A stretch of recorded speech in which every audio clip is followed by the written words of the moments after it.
皆さん、こんにちは。今日は、君の言い方について勉強します。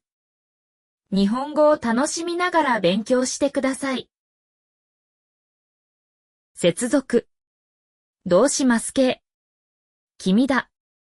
名詞。君。意味。心や体に少しと感じる状態、様子。いつもと違って少しの感じがする。ネガティブな言葉として使われる。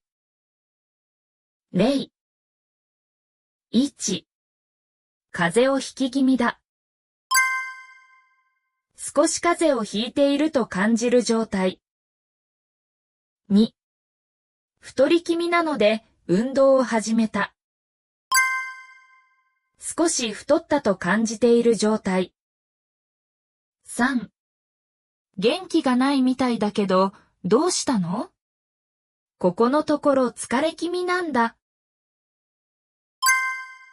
少し疲れていると感じている状態。4、最近、成績が下がり気味だ。成績が少し下がっていると感じています。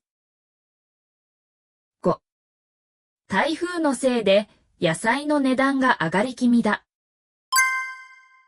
野菜の値段が少し上がったと感じています。説明。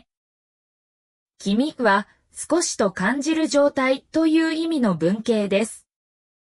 ほとんどの場合、マイナスのことに使用され、心や体で少しだなぁと感じているときに使います。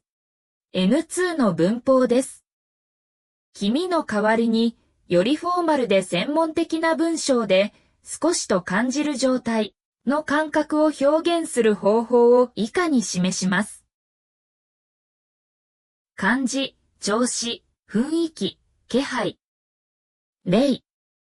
風邪気味です。風の感じがします。